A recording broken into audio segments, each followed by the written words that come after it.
I used to be a war correspondent until I got wounded, blown up in Iraq.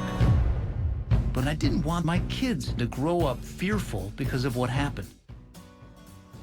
That life-altering moment led renowned ABC News correspondent Bob Woodruff to change paths. Now he and his son, Mac Woodruff, are taking us to overlooked and misunderstood places all around the world in a brand new show called Rogue Trip. There it is. Please welcome back Bob and Mac Woodruff. So good to see you. Can we just first of all say congratulations on this series, on this father and son relationship? I just asked Mac, how do your siblings feel about the fact that you get to spend all this time with Papa?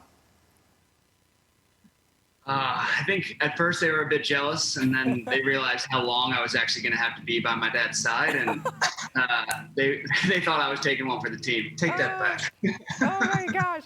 Bob, talk to us about how this series came to be, because after going through all that you did and working in these war-torn places and undergoing such a life-altering injury, did that really change your perspective on life? And is that what started as or served as the catalyst for this?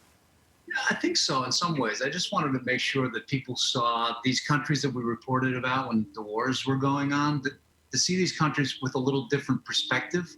Because in some ways it was unbalanced the way we were reporting on breaking news, because the new thing was something that was unique, something different, doesn't normally happen, like a war or a crisis.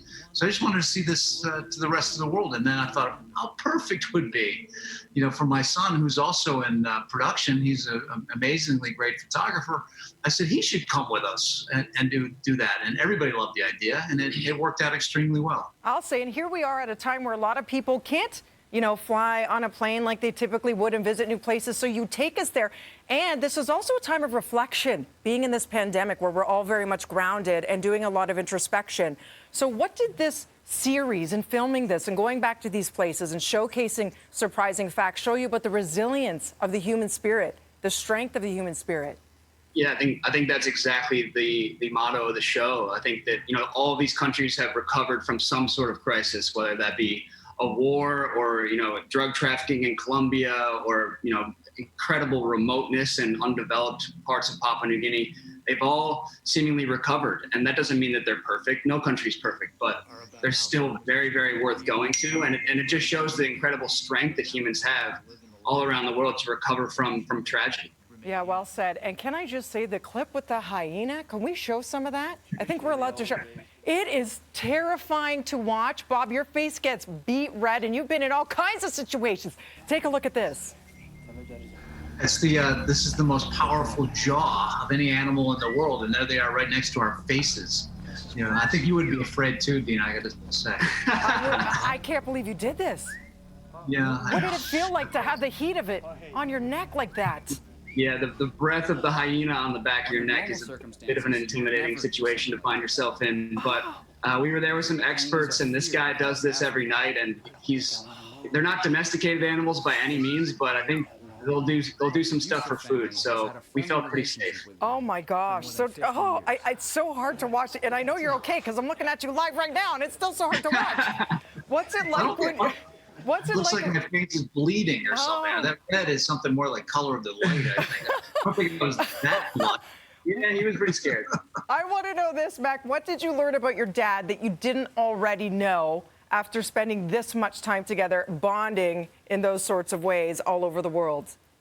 Well, I grew up seeing my dad on TV a lot of nights of the week, so I would always see his face up there, but I didn't know exactly what went into making something like this. So to see him wake up early in the morning and go to bed late at night, just trying to do the best job he can while he's on the ground, just speaks a lot to his work ethic and something he's had for so long, and it's why it's made him so successful. But I never really had a glimpse into that. So it was a pleasure to watch him work. I mean, we had to spend so much time together that we got to know each other in a very different way, and we were roommates and colleagues for the first time. So it was a true blessing, and to be able to do it with him who, had a tragic accident in 2006, and I shouldn't even be able to spend any time with him, let alone travel the world with him. It's just an incredible blessing. Thank you, son.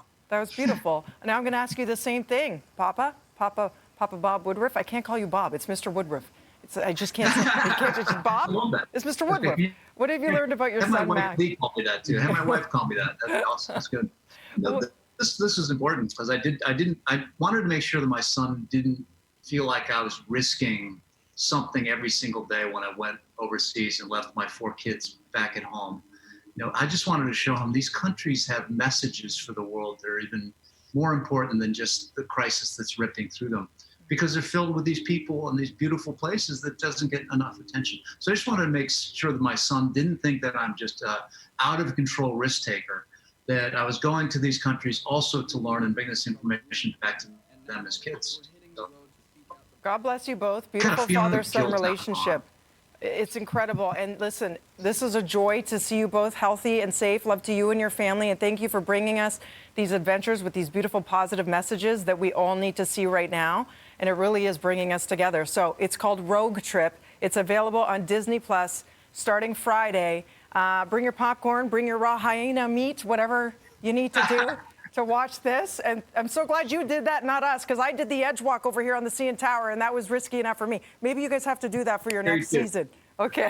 That would be the case. Yeah, thanks, Nina. Appreciate it. Love you both. Thank you. We'll be back with more BT right after this.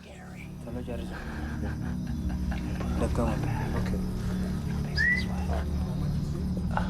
This is close. Put him right here.